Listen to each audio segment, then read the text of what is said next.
Alhamdulillah, ketahuilah bahwa setiap apa yang kita kerjakan itu Allah Subhanahu wa taala selalu membayarnya. Kalau kebaikan yang kita lakukan, maka Allah bayar dengan surga. Kalaupun sebaliknya, yaitu maksiat, dosa, berbuat syirik, kebidahan, ya, dan dosa-dosa besar, bahkan dosa kecil, sekecil apapun, ya, itu Allah akan membalasnya dengan apa? Dengan neraka. Nah, dan neraka yang paling kecil siksaannya adalah yang paling ringan, itulah yang dialami oleh pamannya Nabi sallallahu alaihi wasallam, yaitu Abu Thalib. Nah, makanya kita harus selalu bersyukur kalau kita dijadikan sibuk di atas kebaikan. Ya, karena Nabi SAW mengatakan min husnil islamin mar'i tarkuhu ma la ya'nihi. Ya, Masya Allah ya. Jadi Nabi SAW mengatakan termasuk dari tanda kebaikan agama seseorang yaitu meninggalkan apa yang tidak berguna baginya. Ya. Sehingga kata Dr. Shalih Al-Fauzan rahimahullah, ya, beliau mengatakan bahwa kalau Allah mencintai seseorang, maka Allah mempekerjakan dia di atas ketaatan kepada Allah. Allah sibukkan dia di atas ketaatan. Masya Allah. Jadi tidak ada waktunya berlalu, ya, dengan sia-sia. Dengan sia-sia. Masya Allah. Kemudian, ya, Nabi kita SAW mengatakan dalam riwayat Muslim, ya, kullun nasi yakdu faba'i wa nafsuha famu'tikuha au mubikuha. Setiap orang itu, ya, di pagi harinya dia mengadakan transaksi dengan Allah Subhanahu wa taala. Maka ada orang yang membebaskan dirinya dari neraka dan ada juga orang yang menceburkan dirinya masuk ke dalam neraka. Ya. Dan cintanya Allah kepada hambanya sungguh begitu besar. Allah tidak mau kita, ya, masuk ke dalam neraka. Makanya Allah mengutus Rasulullah, itu ya, untuk membimbing kita ke jalan yang lurus agar kita selamat, bahagia di dunia dan di akhirat. Ya, makanya Nabi pernah menggambarkan perumpamanku, ya, dengan keadaan itu seperti orang yang menyalakan api. Kemudian datanglah binatang-binatang jeragon yang terbang di atasnya. Ya, binatang yang kecil, ya, terbang berkerumun di atas api tersebut. Pernah lihat? Biasa kalau ada api menyala, biasa ada binatang kecil yang terbang di atasnya. Maka orang yang menyalakan api ini, ya, berusaha untuk mengusir binatang tersebut. Ya. Tapi binatang itu tidak mau hiraukan. Padahal sudah diusir tadi dari bahaya agar jangan masuk ke dalam api. Tapi tetap saja binatang itu datang lagi berkerumun di atas api tersebut. Akhirnya apa? Dia tercebur masuk ke dalam api dan akhirnya terbakar. Jadi setiap orang yang jauh dari Nabi kita Muhammad SAW, ya, dia tidak sadar bahwa dia telah, ya, berjalan menuju neraka. Wa may ya'sillaha wa rasulahu fa inna lahu nar jahannam khalidina fiha. Barang siapa yang bermaksiat kepada Allah dan Rasulullah, ya, yaitu Nabi kita Muhammad SAW, dia tidak mau taati, maka sungguhnya tempatnya adalah neraka jahannam. Dia kekal di dalamnya. Ya, makanya kita harus, ya, mau tidak mau harus berusaha taat di atas perintah Allah dan Rasulullah Muhammad sallallahu alaihi wasallam. Ya. Bahkan Nabi mengatakan, ya, walladzi nafsi Muhammad biyadi la yasma'u bi ahadun min hadhihi al-ummah yahudi wala nasrani thumma yamutu wa lam yu'min billadzi ursiltu bihi illa kana min ashabin nar. Jadi Nabi sampai bersumpah ya, saking perkara ini sangat tegas, sangat penting untuk kita memperhatikannya. Kalau Nabi bersumpah, berarti kita harus tahu perkara apa yang Nabi tegaskan tersebut. Itu ya, ternyata perkara yang sepenting, yaitu pentingnya kita mengikuti Nabi sallallahu alaihi wasallam. Karena Nabi mengatakan, demi zat yang jiwaku berada di tangannya, ya, tidaklah salah seorang dari umat ini, bayangkan siapa saja, ya, Nabi tidak pilih-pilih, ya, karena dia keturunan Habib akhirnya selamat, tidak, ya, siapa saja dari umat ini, apakah itu Yahudi atau Nasara yang tidak beriman, padahal sudah mendengar risalahnya Nabi sallallahu alaihi wasallam, dan dia mati di atas seperti itu, keadaan seperti itu, melainkan tempatnya dalam neraka. Waliyadzubillah. Inilah yang Nabi pertegas perkara ini. Pentingnya kita selalu mengikuti Nabi sallallahu alaihi wasallam. Makanya di zaman kita ini, ya, di zaman fitnah, kita masih banyak melihat orang-orang yang masih meremehkan ajaran Nabi kita Muhammad sallallahu alaihi wasallam, masih mengikuti kebiasaan-kebiasaannya orang kafir, masih mengambil pemahaman-pemahaman ayat tasawuf, tarekat, khurafat, waliyadzubillah, yang mengandung kesyirikan. Itu ya, contoh saja di akhir tahun baru, di malam tahun baru, ya, atau menjelang akhir tahun, banyak kaum muslimin, ya, tasyabbuh dengan orang-orang kafir, ya, merayakan hari rayanya orang di luar agama kita. Itu. Makanya kita sangat bersyukur kalau Allah selamatkan kita dari kesyirikan, dari bahaya yang bisa menceburkan diri kita dari, ya, menceburkan diri kita masuk ke dalam neraka Allah. Itu. Kalau Allah selamatkan luar biasa. Nah, makanya itu nikmat yang harus kita selalu syukuri. Ya. Jadi para penuntut ilmu, bergembiralah antum ya, Masya Allah. Ya. Kan antum dipilih oleh Allah Subhanahu wa taala. Ya, bukan saja orang-orang pondok, tapi siapa saja yang berusaha menerpa dirinya di atas ilmu, ya, di atas sunnah Nabi, maka dia akan mendapatkan apa yang Nabi SAW telah memberikan jaminan atasnya. Gitu. Kemudian, ya sekalian, lanjutannya kajian kita babun nahyi anil kalami fi shalah. Ya, bab larangan berbicara dalam salat. Ya. Ini penting ya, supaya salat kita bisa diterima oleh Allah Subhanahu wa taala. Dari Zaid bin Arqam, ya, qala kunna natakallamu fi shalah yukallimu ar-rajulu sahibah, ya, yukallimu ar-rajulu sahibahu wa huwa ila janbihi fi shalah hatta nazalat wa qumu lillahi qanitin fa umirna bisukuti wa nuhina anil kalam. Hadis rawahul Bukhari wa Muslim. Dari Zaid bin Arqam, dia berkata, kami dulu, ya, bercakap-cakap dalam salat, ya, berbincang-bincang, ya, mungkin bertanya, kau tadi kasih gol berapa, ya, mungkin saja begitu ya, ya, apalagi lagi asik tadi main bola, akhirnya, ya, bercakap-cakap seperti itu. Jadi bukan saja antum, ternyata di zaman Nabi ada yang seperti itu. Ya, di zaman Nabi ada yang seperti itu. Ya. Jadi ini contoh ya, bahwa ada saja orang yang belum salatnya yang tidak betul. Iya.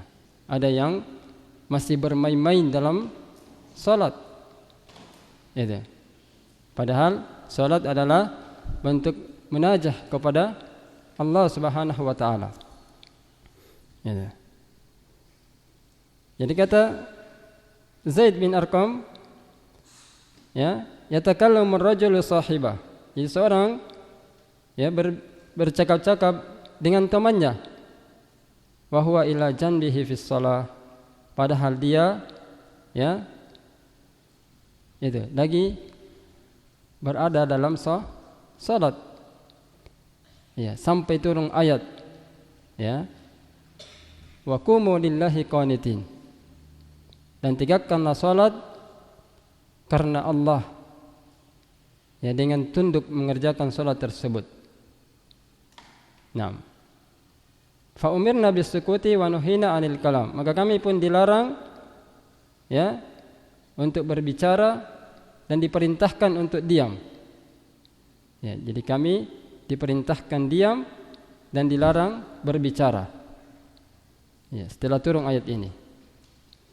Jadi tafsir ayat tadi ya itu berkaitan dengan ya adanya sahabat yang berbincang-bincang dalam salat, diperintahkan diam. Ya, jadi kalau ada yang salat suka ya bermain-main, suka ya bicara, lebih baik ya perbaiki segera. Ya, kan ini perintah dari Allah Subhanahu wa taala. Ya, segera berubah ya. Taib. Kemudian ada ya qaribul hadis. Jadi kata yang asing dalam hadis ini yang perlu kita pahami supaya pemahaman kita bisa ya lurus ya, jangan salah memahami. Jadi kata qanitin dari kata ya dalam hadis ini qanitin ya dari kata al-qunut. Ya, jadi qanitin dari kata qunut. Ya, biasa dengar ya orang kunut subuh misalnya. Ya. Jadi maknanya ini banyak. Di antaranya adalah at-ta'ah, ketaatan. Ya, bisa juga artinya al-khusyu', ya khusyuk dalam salat. Ya, atau tunduk. Ya, bisa juga artinya ad-du'a'u atau doa, atau bisa juga watulul qiyam, yaitu panjangnya salat. Ya, lama berdiri maksudnya. Ya, was-sukut, jadi panjang terus ya dia diam. Nah, itu artinya. Jadi ya. Jadi biasanya kan ada orang ribut ya, apalagi tarawih di kampung-kampung sedikit ribut. Ya, setelah tarawih ribut. Berarti kalau dia tidak ya berubah bisa berdosa. Karena Allah perintahkan diam, dia tidak mau diam. Ya, di dalam masjid itu kita disuruh diam. Gitu. Taib. Jadi bukan saja ya kunut itu yang dimasukkan adalah salat subuh saja dengan mengangkat tangan pada rakaat terakhir ya setelah bangkit dari ruku. Ya. Itu kata qanitin. Ya, jadi kunut ya itu tafsirnya seperti itu. Jadi ada ulama ya kunut selalu kunut dalam salat. Ya maksudnya dengan seperti tadi. Bukan harus mengangkat tangan lalu kemudian membaca ya doa yang sebagaimana biasa orang lakukan pada setiap subuh. Itu. Jadi jangan pemahaman kita memahami kunut singkat ya, maksudnya sempit. Nah, jadi bahasa Arab itu kan luas, kadang satu kata tapi ternyata maknanya luas. Itu. Kemudian ya sekalian,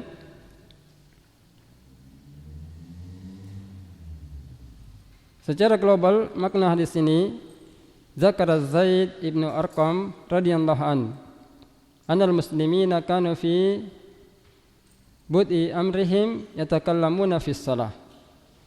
Ya. Jadi Zaid bin Arqam radhiyallahu an menyebutkan bahwa kaum muslimin di awal ya pertama dari agama ini ya, awal mula Islam ya, itu mereka masih bercakap-cakap dalam salat. Ya, berbincang-bincang dalam salat. Biqadri hajatihim ilal kalam, sesuai dengan ya kebutuhan mereka terhadap pembicaraan itu. Ya.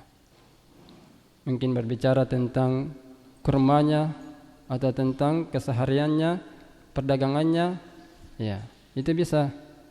Ya, bisa saja yang mereka ya itu yang mereka perbincangkan. Nah, jadi kebiasaan orang biasa bercakap-cakap dalam di luar salat itu sampai masuk ke dalam salat pun dia lakukan. Nah, ini kata Zaid bin Arqam. Jadi kaum muslimin itu berbeda-beda ya, berbeda-beda. Ada yang sudah paham, ada juga yang belum. Sama dengan kita sekarang. Ada yang penuntut ilmu, ada yang ahlul ibadah, ya, ada ahli sedekah, macam-macam. Ya, ternyata kaum muslimin, sahabat Nabi juga berbeda-beda. Ya, padahal hidup di zaman Nabi sallallahu alaihi wasallam. Nah.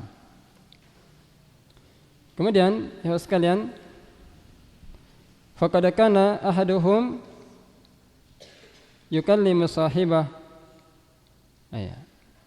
Maka sungguh ya, salah seorang di antara mereka bercakap-cakap dengan temannya. Ya. Masya Allah. Bijanibihi fi hajati. Itu, temannya yang ada di sampingnya, ya, dalam keperluannya. Ya.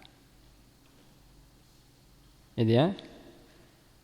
Wa kana ala musmi'in ala Nabi sallallahu alaihi wasallam alam yunkir alaihim. Dan perkara itu ya sampai terdengar kepada Nabi sallallahu alaihi wasallam, tapi Nabi tidak mengingkari mereka. Ya. Walamma kana fi shalah syagala binajatin lahi anil kalami ma'a makhluqin amarahumullahu tabaraka wa ta'ala bil muhafazati ala salah. Ya. Maka tatkala salat tersebut ya adalah bentuk kesibukan kita untuk bermunajah kepada Allah Subhanahu wa taala, maka kita ya harus ya menjadikan pembicaraan kita kepada makhluk itu kita stop, kita hentikan. Nah, jadi karena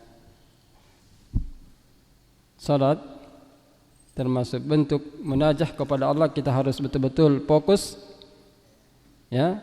Maka Allah pun memerintahkan ya untuk menjaga salat tersebut ya. Dan Allah Subhanahu wa taala memerintahkan kaum muslimin untuk diam dan melarang mereka untuk berbicara. Maka disitulah baru Nabi sallallahu alaihi wasallam baru melarang sahabat-sahabatnya, yaitu orang-orang yang berbicara dalam salat. Sehingga Allah mengatakan hafidhu ala salawati was salatil wusta wa qumu lillahi qanitin. Dalam surah Al-Baqarah ayat 238. Nah, jagalah salat kalian, yaitu salat 5 waktu. Nah, jadi perintah menjaga waktunya, menjaga tata caranya, menjaga khusyuknya, itu harus diperhatikan. Harus tepat waktu, jangan ditunda-tunda. Nah, dan Allah khususkan untuk lebih menjaga lagi adalah salat asar. Ya. Karena keutamaan sholat asar ini luar biasa. Nah, jadi ya, siapa yang menjaga sholat asar dan sholat subuhnya, maka dia masuk ke dalam surga. Itu. Makanya lebih ditekankan lagi sholat asar ini. Wassalatil wusta wa qumu lillahi qanitin. Dan dirikanlah salat karena Allah dengan tunduk. Ya, jadi qanitin sebagaimana tadi tafsirnya kita sudah paham. Ya, harus khusyuk. Ya. Itu ya. Bisa juga artinya taat. Kita menjalankan perintah Allah dengan taat. Ya, itu yang dimasukkan. Berarti taat berarti dilarang kita apa? Ya, bermalas-malasan. Naam. Fa'arafa as-sahaba minha nahyahum 'anil kalami fi shalah fantahu radhiyallahu anhum. Maka para sahabat pun ya mengetahui ya dari maksud ayat ini. Ya. Maksud ayat itu bahwa mereka dilarang dari berbicara dalam salat. Maka mereka pun berhenti dari apa? Dari berbicara, Masya Allah. Ya, jadi para sahabat luar biasa ya, ketika ada larangan mereka langsung sami'na wa ta'na. Itu. Jadi berbeda dengan zaman kita. Iya. Zaman kita sekarang ini sudah tahu ada larangan tapi masih bikin lagi. Ini. Gitu ya, makanya pantaslah orang-orang dulu digelari dengan apa? Khairun nasi qarni. Sebaik-baik manusia adalah zamanku. Iya. Jadi mereka itu terbaik bukan karena ya dari sisi dunianya, bukan. Dari sisi pangkatnya atau dari sisi strata sosialnya, tapi terbaik karena ketaatan kepada Allah dan Rasulullah. Ya, Masya Allah. Makanya kita berinfak sebesar gunung Uhud pun tidak bisa menyamai para sahabat. Ya, sebesar gunung Uhud, bayangkan dengan emas kita infakkan, ya itu susah untuk menandingi ya para sahabat. Dia punya keimanan mereka. Ya. Karena mereka itu betul-betul ikhlas. Ya. Sami'na wa ta'na. Ya. Pernah juga ya mereka mengatakan kepada Rasulullah, kami tidak ingin seperti orang-orang Yahudi. Ketika mereka diajak berperang, mereka mengatakan sami'na wa asaina. Masya Allah. Coba lihat para sahabat. Dalam perang mereka pun setia. Apalagi menuntut ilmu. Ya, para sahabat sungguh-sungguh. Iya. Mereka itu rindu dengan majelis ilmu. Masya Allah. Apalagi Abu Bakar, Umar, luar biasa. Itu menjadi ya istilahnya kayak istilahnya bodyguardnya Nabi sallallahu alaihi wasallam. Iya. Selalu menjadi pelindung Nabi sallallahu alaihi wasallam. Iya. Jadi para sahabat pembelaannya kepada Rasul itu luar biasa. Ya. Dari sisi akhlak, ketaatan, betul-betul mereka mengambil dari Rasulullah sallallahu alaihi wasallam. Naam.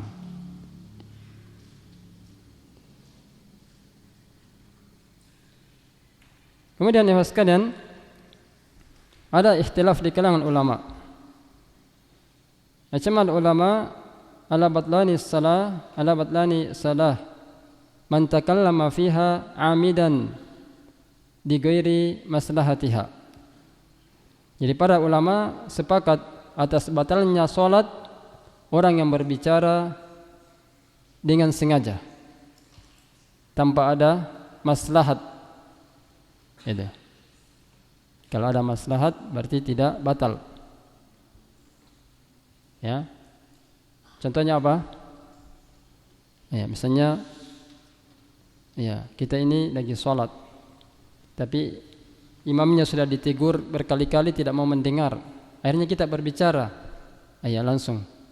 Yang dilupa bahwa imam tadi ini bisa boleh. Ya, karena sudah dikatakan subhanallah, subhanallah, tapi dia tidak tahu yang mana kesalahannya misalnya. Iya, maka boleh langsung ketong ingatkan, oh ini di sini. Iya. Jadi ya. Jadi kalau ada maslahat itu tidak membatalkan. Kata ulama kita. Aliman bitahrim, ya, dengan tetap ya mengetahui keharaman berbicara tersebut. Itu. Jadi kita memang paham ya bahwa itu haram, tapi kan adanya maslahat maka boleh. Sama ketika Nabi juga berkhutbah. Ya, orang kan berkhutbah sebenarnya tidak boleh berbicara ya, tapi kan adanya maslahat boleh berbicara. Ya, misalnya ada makmum lagi bermain-main, boleh seorang khatib menegur makmum tersebut. Iya. Sebagaimana Nabi menegur sahabat yang langsung masuk ke masjid tanpa sholat. Nabi perintahkan untuk ya berdiri mengerjakan sholat. Nah, jadi ya. Jadi kalau ada maslahat dibolehkan. Ya. Kemudian wakhtalafu fi sahih. Dan para ulama kita berbeda pendapat dalam ya, orang yang lupa. Bagaimana kalau dia lupa? Orang itu dia tidak tahu. Ya, wal jahil. Ya, dan orang yang bodoh. Ya, dia tidak tahu hukumnya berbicara. Kemudian ya, wal makruh. Wan naim. Ya. Ya. Jadi orang yang dipaksa, kemudian orang yang tertidur, kemudian al-muhadzir ya. Lidarir. Dan orang yang dikhawatirkan jatuhnya ke dalam bahaya. Ini para ulama merinci semua bagaimana perkara ini. Ya, misalnya ada orang yang dikhawatirkan ya jatuh ke dalam bahaya. Misalnya anak kecil jatuh ke dalam sumur atau jatuh dari tangga-tangga. Ya. Itu ada semua pembahasannya. Ya.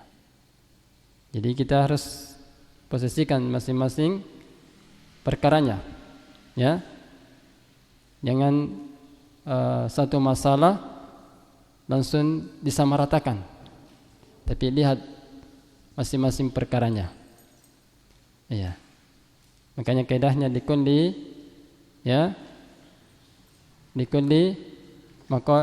makanin maqal atau likulli maqalin makan. Jadi setiap ilmu itu harus ditempatkan pada tempatnya. Masing-masing ada babnya. Gitu ya. Supaya jangan kita ya satu perkara langsung disamaratakan. Ya, misalnya larangan berbicara langsung kita samaratakan bagi orang yang lalai, orang yang tidak tahu, kemudian orang yang dipaksa, iya, terpaksa misalnya berbicara dalam sholat, iya, ya, atau orang yang, iya, al-mutakallim li maslahatiha, ya, dan orang yang berbicara karena ya, adanya maslahat dalam sholat itu sendiri. Fadhahabal Hanabila ila batlanis salah fi kulli hadha. Maka mazhabnya ya Al-Hanabila itu ya, itu Imam Hambali ya. Mereka mengatakan bahwa salatnya semuanya batal. Itu. Ya, salatnya batal pada semua perkara ini. Baik itu orang yang lalai, orang yang jahil atau orang yang tertidur. atau orang yang karena dikhawatirkan jatuh ke dalam bahaya, atau orang yang berbicara karena adanya maslahat, atau karena orang yang tadi ya terpaksa atau dia dipaksa berbicara misalnya. Itu semuanya batal kata ya pendapat dari mazhab Hambali. Naam. Amilan bihadzal hadis alladzi ma'ana, dengan mengamalkan hadis ini yang ada pada kami yang lagi dikaji ini. Dan hadis kunna ya nusallimu alaika fis salah fatarudda alaina qala inna fis salah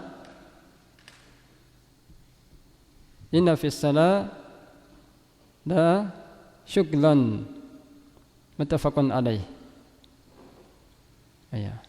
Dan hadis yang dijadikan rujukan oleh mazhab Hanbali yaitu kami pernah ya kunna nusallimu alaika, kami pernah memberikan salam kepadamu dalam salat. Itu. Faturadda alaina, lalu dibalas kepada kami dengan perkataan inna fis salati la syuklan, sungguhnya dalam salat adalah benar-benar bentuk bermunajah kepada Allah. Itu. Artinya kita harus sibukkan diri. Itu. Jadi apa yang dijadikan hadis ini, dijadikan rujukan ini menjadi ya istinbat hukumnya ya, bahwa haram hukumnya berbicara dalam salat. Ya, karena dengan hadis ini. Ya.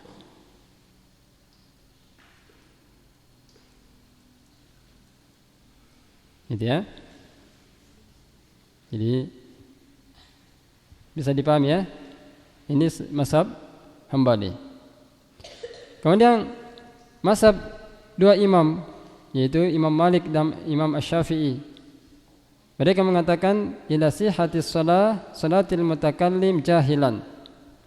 Jadi mereka mengatakan sah salatnya orang yang berbicara kalau dia dalam keadaan jahil, yaitu dia tidak paham, atau nasiyan, atau karena dia lupa, annahu fis salah, bahwasanya dia berada dalam salat, atau zaliman, atau dhannan anna salatahu ya, atau dia yakin bahwa salatnya ya itu tatimmu fasallama wa takallam, atau dia yakin bahwa salatnya itu ya tamat, itu ya, maksudnya sudah selesai,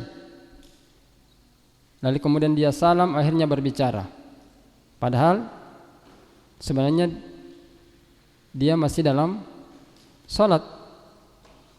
Itu. Jadi dua mazhab ini mengatakan sah salat orang yang seperti ini. Ya, sama dengan orang misalnya orang berbuka, ya, dia yakin bahwa ini sudah tenggelam matahari padahal belum. Iya. Jadi orang yang seperti itu sah puasanya. Ini sama ya, mazhabnya Imam Malik dan Imam Asy-Syafi'i. Iya. Itu ya. Jadi kalau kita pakai pendapat ini, tak usah diulangi salatnya. Ya, tapi kalau pakai mazhabnya Imam Hambali, ya, berarti harus ulangi. Gitu ya, harus ulangi. 6. Silakan antum pilih. Mazhab siapa yang antum pilih? Iya. Boleh ya? Bebas, pilih sendiri. 6. Kemudian sawa'un kana al-kalam fi sya'ni shalah. Ya. Jadi baik sama saja ya, kata Syekh, kata Imam Malik atau Imam Asy-Syafi'i, ya, sama saja. Ya. Kana al-kalamu fi sya'nis shalah. Ya, apakah perkataan itu mengenai ya urusan salat, au lam yakun fi sya'niha, atau pembicaraan itu ya bukan termasuk dalam urusan salat. Ya. Jadi terserah misalnya bicara apa saja dalam salat, itu tidak membatalkan salat. Iya. Kalau orang yang lupa atau orang yang yakin bahwa salatnya sudah selesai padahal belum. Iya. Jadi ada orang kan lupa ya seperti itu. Sama dengan kita dalam salat tidak tahu ini sudah rakaat keberapa. Iya. Apalagi lagi sibuk-sibuknya pekerjaan, akhirnya dia baru salat 3 rakaat, akhirnya dia salam. Akhirnya dia berbincang-bincang, padahal sebenarnya harus tambah 1 lagi. Iya. Jadi orang yang seperti ini tetap sah salatnya. Ya. Jadi cukup dia menambah 1 rakaat, kemudian dia sujud sahwi. Gitu.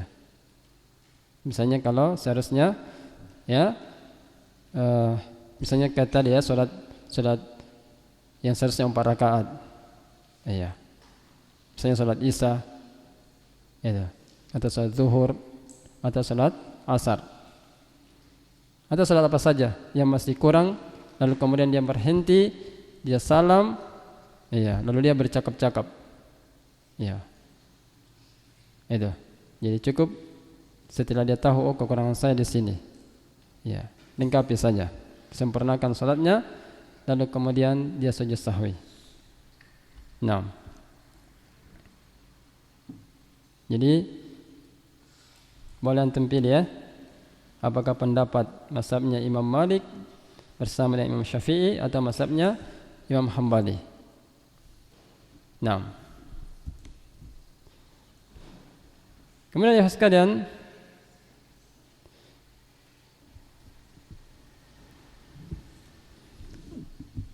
wama dhahaba ilaihi al-imaman Malik wa Syafi'i min adami qat'is salah bi kalamin jahil wasahi wal muhadzir wal mutakallim li maslahatiha ba'da salam qabla itmamiha.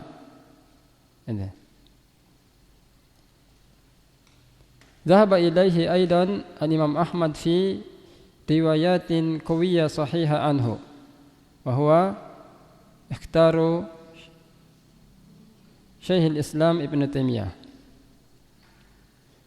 Jadi apa yang dikatakan oleh 2 imam, yaitu Imam Malik dan Imam Asy-Syafi'i, yaitu tanpa adanya ya, di mana beliau mengatakan bahwa salat tidak terputus bagi orang yang berbicara, ya, itu karena dalam keadaan jahil atau karena lalai atau lupa misalnya ya, itu, atau karena ada perkara yang dikhawatirkan jatuhnya ke dalam bahaya, atau orang yang berbicarakan adanya maslahat ya setelah salam padahal belum sempurna salatnya, ya, maka mazhab ini juga dipegang oleh Imam Ahmad ya, dengan didukung oleh riwayat yang kuat dan sahih. Dan ini dipilih oleh Syekhul Islam Ibn Taimiyah. Ya. Jadi banyak yang menguatkan pendapatnya Imam Malik dan Imam Syafi'i. Ya. Tapi bukan berarti ya, pendapat Imam Hambali tidak boleh dipakai. Ya. Jadi dalam manhaj salaf itu bukan dilihat dari ya banyaknya pendapat yang pegang. Ya. Bisa dipahami, walaupun istilahnya satu orang ya ulama yang punya pendapat yang itu ditopang dengan dalil, maka itu boleh diambil. Boleh diambil. Karena pendapatnya ulama, ijtihadnya tetap ya dipahalai oleh Allah. Nah, jadi ya, sebagian orang kan cuma memakai pendapat yang paling kuat. Ya. Makanya ada yang sampai jatuh ke dalam penolakan hadis ahad. Dia mau pakai hadis mutawatir saja. Akhirnya ada yang sampai meniadakan tentang siksaan kubur karena dipikir hadis itu adalah hadis ahad. Waliyadzubillah. Jadi kita tidak boleh seperti itu. Paham? Jadi walaupun satu pendapat, tapi dia didukung dengan dalil Al-Quran dan Sunnah, dan dia adalah seorang imam yang kita tidak ragukan akidahnya, itu boleh diambil. Boleh diambil. Dan kita tidak boleh menyalahkan, kenapa ulama seperti ini? Tidak boleh. Atau persangka buruk. Itu. Bisa dipahami? Karena ada orang sampai mencela ulama kita dengan pendapatnya. Ya, seperti Syiah mencela Abu Bakar, mencela Aisyah, mencela Umar bin Khattab, dan masih banyak lagi golongan dari kaum muslimin yang suka meremehkan asatizah, para guru-guru kita, padahal di atas Al-Quran dan Sunnah. Iya. Jadi kita boleh gara-gara ya hasil ijtihadnya lalu mengklaim ustaz ini begini begitu, tidak boleh. Itu ya. Jadi kalau masuk ke dalam fikih itu, masya Allah, kita harus lebih berlapang dada. Ya, begitu. Taib ya sekalian.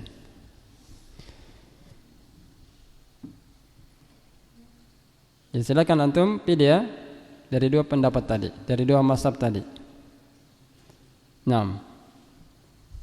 Kemudian kata Syekh rahimahullah, wa adillatu dzalika qawiyyah wadihah, dan dalil ya itu dalilnya kuat dan jelas, terang, tidak ada yang samar-samar yang perlu diragukan di dalamnya. Ya, di antaranya adalah hadis ya dzil yadain, ya sahabat yang memiliki tangan yang panjang. Ya, pernah dengar ya kisahnya itu? Ya, yang langsung menegur Nabi. Apakah Nabi sengaja? Apakah engkau wahai Rasulullah sengaja ya melakukan sholat 2 rakaat? Iya. Yang lain-lain takut. Itu karena jadi ternyata Nabi ya betul-betul lupa ya bahwa salatnya itu kurang. Nah, jadi ini ditopang dengan dalil yang kuat dan terang dan jelas. Itu. Jadi sempat bercakap-cakap Nabi dengan sahabat dulu, kemudian akhirnya setelah Nabi mengatakan saya tidak lupa dan tidak ada ya perubahan dalam salat. Ya, maksudnya bukan berarti ada hukum baru lagi, bukan. Iya. Akhirnya Nabi suruh sahabat untuk kembali lagi menambah salatnya, kemudian sujud sahwi. Iya. Jadi kekurangannya itu ditambah, yang 2 rakaat ditambah lagi 2. Ya, itu kisahnya Dzul Yadain tentang salat asar waktu itu yang kurang 2 rakaat. Itu ya, cuma salat asar 2 rakaat. Jadi kalau orang mukim kan tidak boleh 2 rakaat ya, beda dengan orang safar. Iya. Atau orang yang memiliki kesibukan, misalnya dokter, tentara, polisi yang lagi menjaga keamanan, boleh dia melaksanakan salat asar 2 rakaat, diberikan rukhsah. Tapi kalau orang mukim ya, yang tidak ya safar, boleh dilarang melakukan salat asar 2 rakaat. Iya. Makanya Dzul Yadain perjelas dulu perkaranya kepada Nabi sallallahu alaihi wasallam. Setelah Nabi jelaskan, ternyata ya beliau ya betul-betul menjelaskan bahwa beliau lupa. Itu. Jadi itu ya. Jadi ini hadisnya sahih, terang. Iya. Mudah-mudahan bermanfaat apa yang kita kaji. Barakallahu fikum. Kita cukupkan sampai di sini. Semoga kita diberikan selalu keberkahan oleh Allah, berikan kesehatan, kekuatan dan tambahan ilmu. Semoga kita tetap istiqomah di jalan Allah Subhanahu wa taala. Barakallahu fikum. Subhanakallahumma bihamdik, asyhadu an la ilaha illa anta, astaghfiruka wa atubu ilaik. Wa akhiru da'wana alhamdulillah. Assalamualaikum warahmatullahi wabarakatuh.